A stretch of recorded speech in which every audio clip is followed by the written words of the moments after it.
Zander is an absolute menace. The time's running out, right? Sentinels, they've got to try and come up with something big right now. They're trying to hold it down, Zander! What is that? 5 kills and ace? It's pretty rare to see so much firepower on display from a Smokes main. However, Zander is rapidly making his mark on professional Valorant as a young IGL with the mechanics of a superstar duelist. One of the interesting things about playing controller is you are often tasked with anchoring a site against a charging horde of enemy players. This is where having incredible aim and movement mechanics can provide immense value. Most people would agree that getting 1 or 2 kills in a 1v5 site anchor play is pretty good value, but with Zander, it can often feel like anything less than 4 is an underperformance, thanks to his ability to stay alive and click heads. The way he is able to maneuver difficult situations and consistently win multiple duels is fascinating to watch. It requires such a good read on the game that Zander's ability to anticipate how other players will move makes it feel as though he can see the future sometimes.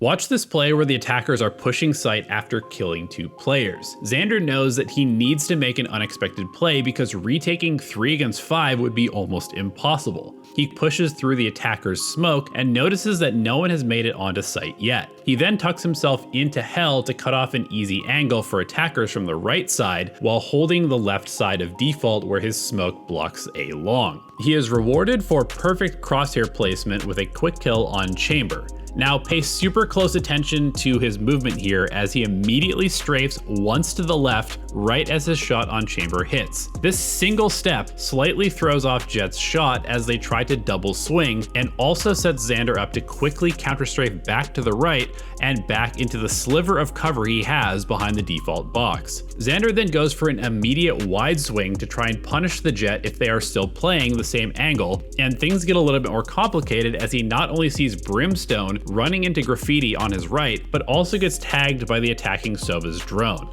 With his location pinging, he strafes back to the right into his corner of hell to isolate a fight against Jett, who he expects to re-peek off of the drone's tag. He again strafes to the left a split second after being pinged, and this tiny little movement allows him to outduel Jett. He immediately snaps his crosshair to the right side of hell, expecting more players to push his position, and then again hits a perfect left-right sidestep combo to delete Skye. Watch again the single step left and then right, perfectly timed with his shots. He looks left again, but quickly realizes that his allied Raze nade is denying that angle, and with the Brimstone being the last one alive, Zander anticipates his position in graffiti from the earlier information. He inches to the left once, repositions his crosshair into the wall, and strafes out a second time to clear the next angle. Though Brimstone is slightly off from his pre-aim, Zander has the peeker's advantage here, and his swing catches Brimstone just enough off guard to silence him with a single burst of fire.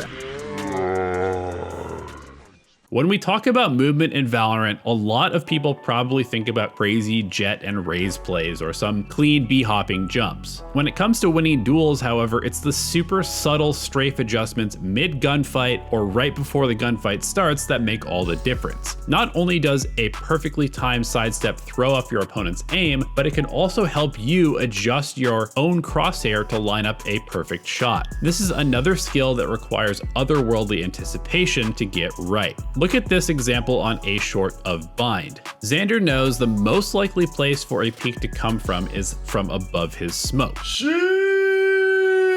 With a clean kill on Jett, he quickly hops over the Viper utility just in time to avoid losing vision and getting decayed while repositioning to another off angle for short. As he moves, he gets a quick glimpse of Chamber hopping up onto the box, and he takes a quick step to the right that barely dodges the off shot. He immediately counter-strafes back to the left while swinging his crosshair to the right and actually tags Astra once while moving. His quick sidestep back down the stairs narrowly avoids a headshot from her Sheriff, and he again quickly sidesteps back up to the right up the small stairs while flicking over to the top of the box again to catch Viper with a clean headshot before she can spray him down. I first noticed Zander during a small LAN where it was clear that his ability to find value and read the game was exceptional. The thing is, clean shooting is only half of the battle, and it's what you do in between the shots that can turn you from a super good aimer into a superstar.